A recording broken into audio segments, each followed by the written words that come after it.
Assalamualaikum warahmatullahi wabarakatuh. Ya, masih dengan saya Ustaz Sugeng Febriandrianto untuk pelajaran bahasa Indonesia kali ini ya di semester 2. Karena kita sudah memasuki semester 2 dan saya ucapkan selamat datang kembali di semester 2 ini.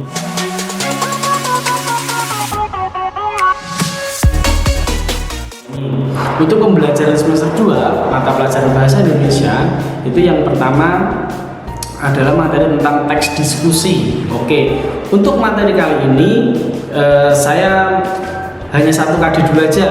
Yang pertama 3.9 yaitu mengidentifikasi informasi teks diskusi berupa pendapat pro dan kontra dari permasalahan aktual yang dibaca dan didengar. Oke, ada yang tahu apa itu diskusi? Ya, mungkin bisa jelaskan ya. Untuk diskusi adalah kegiatan bertukar pemikiran, antara dua orang atau lebih untuk menyelesaikan suatu hal, dalam artian menemukan tentang apa ini. Jadi diskusi itu minimal harus ada dua orang karena harus berbeda pendapat, kemudian nanti hasilnya adalah berupa simpulan. Oke, untuk materi kali ini teks diskusi. Tadi tentang diskusi yaitu kegiatannya, namanya kegiatannya itu tadi. Kemudian untuk kali ini adalah teks diskusi. Teks diskusi adalah sebuah teks yang berupa tulisan yang menjabarkan dua pendapat yang berbeda. Satu di sisi pendukung dan yang satunya di sisi kontra atau yang bertentangan di sini. Nanti pada akhir penyelesaiannya itu ada sebuah kesimpulan di situ. Oke. Kemudian untuk struktur teks diskusi adalah yang pertama ada isu atau permasalahan, kemudian yang kedua ada argumen yang mendukung, dan yang berikutnya ada argumen yang menentang, kemudian diakhiri dengan simpulan. Oke.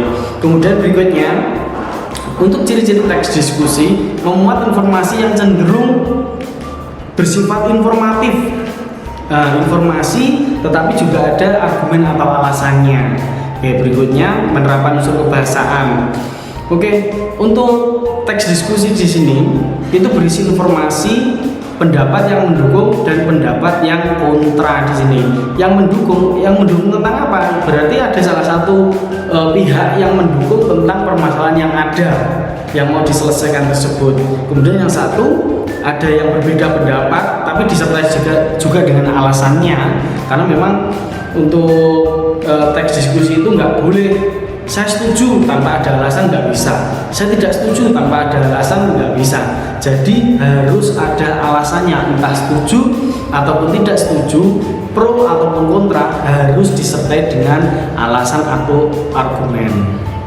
Oke, berikutnya pendapat pro atau yang mendukung adalah pendapat yang berisi pernyataan yang mendukung, yang menunjang, atau pendapat yang menyokong pendapat orang lain. Ciri-ciri pendapat yang pro atau pendapat yang setuju itu adalah dengan adanya kalimat persetujuan.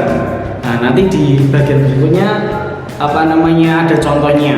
Kemudian pendapat yang kontra adalah pendapat yang bertentangan tentang permasalahan yang ada. Jadi ada perbedaan seperti itu. Jadi untuk contohnya yang pertama, contoh kalimat pro atau pendapat yang menunjukkan persetujuan yang pertama, saya setuju dengan pendapat saudara karena apa gitu. Kemudian yang berikutnya, saya sepaham dengan pendapat Anda karena harus ada alasannya ya. Kemudian yang berikutnya, saya sepakat dengan Anda karena, nah itu semua menunjukkan persetujuan semuanya. Untuk contoh kalimat yang kontra disertai dengan biasanya ada kata pertentangan ya, tidak. Nah, ada kata tidaknya di situ.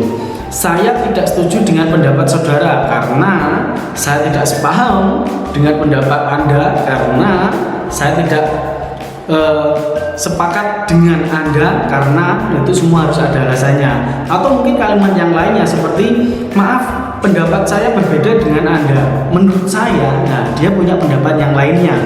Kemudian yang berikutnya, maaf, saya tidak sejalan dengan pendapat Anda karena menurut saya, nah dia punya pendapat yang lainnya.